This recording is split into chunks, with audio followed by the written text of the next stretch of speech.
இந்த மாங்காய் இஞ்சி நெல்லிக்காய் தொக்கு எப்படி செய்கிறதுன்னு பார்ப்போம். இப்போ பாருங்க, நான் நெல்லிக்காய் ஒரு 11 நெல்லிக்காய் எடுத்து வச்சுருக்கேன். இதை கழுவிக்கிடுவோம். ஒரு துண்டு மாங்காய் இஞ்சி எடுத்து வச்சுருக்கேன். இதை தோல் சீவி இதை நறுக்கிக்கிடலாம்.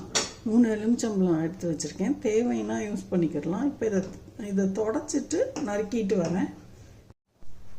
இப்போ நம்ம மாங்காய் இஞ்சியை அந்த மாதிரி நறுக்கி வச்சுருக்கோம்.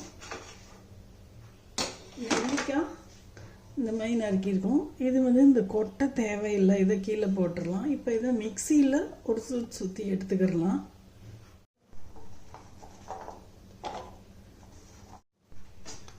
சுற்றிட்டு வரலாம். இந்த மாதிரி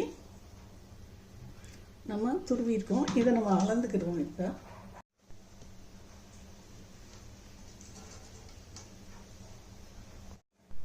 இப்போ நமக்கு இவ்வளோ வந்திருக்கு. நம்ம இப்போ இந்த மாங்காய் இஞ்சியை 1-2 சுற்றிக்கிடலாம் மிக்சியில். அதை சுற்றிட்டு வருவோம். நம்ம இப்போ இந்த அளவு சுற்றிருக்கோம். இப்போ இது எவ்வளோ இருக்குன்னு பார்த்துக்கிடுவோம். இது நம்ம ரொம்ப நைஸாலாம் திரிக்கலாம். சும்மா திப்பியாக கொஞ்சோண்டு தான் இருக்குது. நமக்கு இப்போ கிட்டத்தட்ட ஒரு டம்ளருக்கு வந்திருக்கு, நெல்லிக்காயும் இந்த இதுவும் சேர்த்து.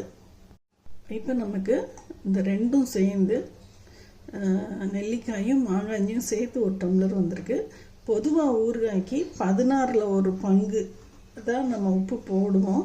இப்போ பாதி காவாசி, இந்த கால் இதுலேயும் பாதி தான் நம்ம இப்போ உப்பு போடணும். இப்போ 2 ஸ்பூன் அளவு தான் வரும். வேணும்னா நம்ம திருப்பி போட்டுக்கிடலாம். நிறையா போட்டோம்னா கச்சிரும். அதனால் இது போதும். இப்போ இந்த மாதிரி நம்ம சட்டி காய வச்சுருக்கோம். இதில் நான் இந்தளவு கடுகு, இதுக்கு மேலே தேவைப்படாது, இந்தளவு கடுகு போட்டிருக்கேன். அதே கடுகு எவ்வளவோ அந்த அளவு வெந்தயம் போட்டுக்கிடுவோம்.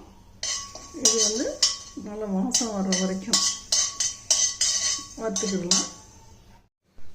இங்கே பாருங்கள், உள்ளே இருக்க கடுகு அந்த சூட்டில் அதுவே நகண்டு போகுது. அது வெடிக்குது. அதுவே வெடிக்குது.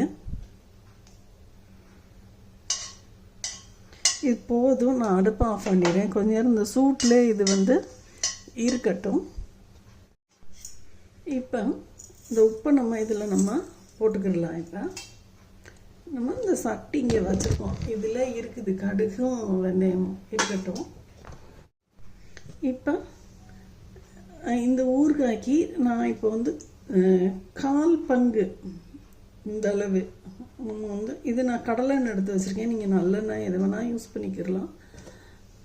நான் இந்தளவு எண்ணெய் எடுத்து வச்சுருக்கேன்.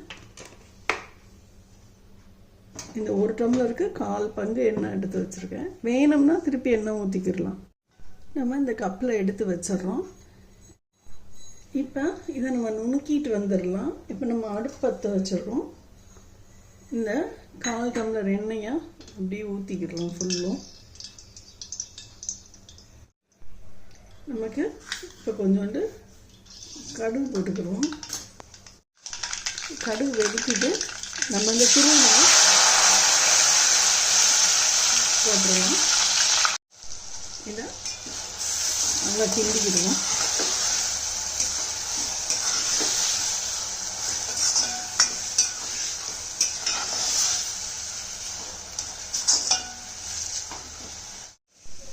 இப்போ இந்த பாருங்கள், இப்போ சைடில் இந்த எண்ணெய் இந்த ஓரத்தில் எல்லாம் வருது. லைட்டாக நம்ம இன்னும் கொஞ்சம் எண்ணெய் நம்ம ஊற்றிக்கிடலாம். இப்போதைக்கு நம்ம மஞ்சத்தூள் மிளகாத்தூள் போட்டுக்கிடுவோம். இப்போ நான் இந்த அடுப்பை ஆஃப் பண்ணிட்டேன். இந்த அளவு நமக்கு வதங்கி இருக்குது. இது ஒரு 10 நிமிஷம் வதங்கி இருக்குது. இது சாஃப்டாக தெரியுது இந்த இடத்துல. அதனால இந்த ஸ்டேஜில் நான் ஆஃப் பண்ணிட்டேன் அடுப்பை. இப்போ கொஞ்சோண்டு மஞ்சத்தூள் போட்டு இந்தளவு மிளகாய்த்தூள் போட்டு மிக்ஸ் பண்ணி பார்த்துட்டு இன்னும் கொஞ்சம் வேணுன்னா போட்டுக்கிடுவோம். இது எப்படி இருக்குது கலருன்னு பார்த்துக்கலாம்.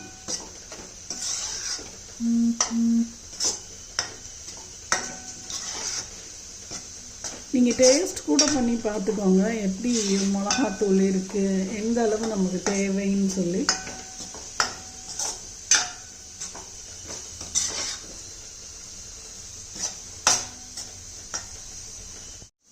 நான் இன்னொரு 1/2 ஸ்பூன் மிளகாய்த்தூள் சேர்த்துக்கிறேன்.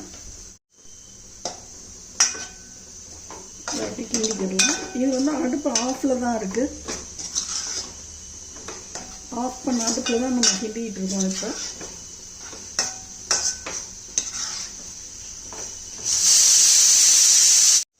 இப்போ நான் அந்த ஒரு எலுமிச்சம்பழத்தை நறுக்கி ஜூஸ் எடுத்துகிட்டு வரேன்.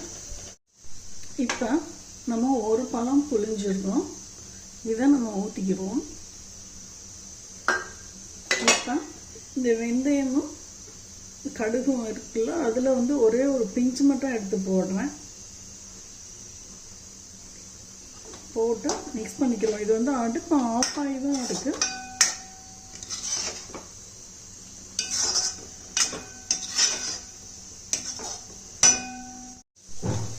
இது நமக்கு அவ்வளோதான். இது கொஞ்சம் சூடாக ஆறணுன்னு வேறு ஒரு இதில் எடுத்து வச்சிடலாம். இது வந்து சூடாக இருக்கும்போது இதிலே கொஞ்சம் நேரம் இருக்கட்டும். இது வந்து நம்ம அடுப்பை ஆஃப் பண்ணிட்டு தான் எல்லாமே போட்டிருக்கோம். எலுமிச்சம்பழம், மிளகாத்தூள், மஞ்சத்தூள் எல்லாமே உப்பு கரெக்டாக இருக்குது. இதுக்கு மேலே நமக்கு தேவையில்லை. இது கொஞ்சம் நேரம் கழித்து நம்ம எடுத்துடலாம், வேறு எதுக்கு ட்ரான்ஸ்ஃபர் பண்ணிக்கிடலாம். நமக்கு இந்த 2 எலுமிச்சம்பழம் தேவைப்படலை. நாம் 1 தான் புளிஞ்சிருக்கோம்.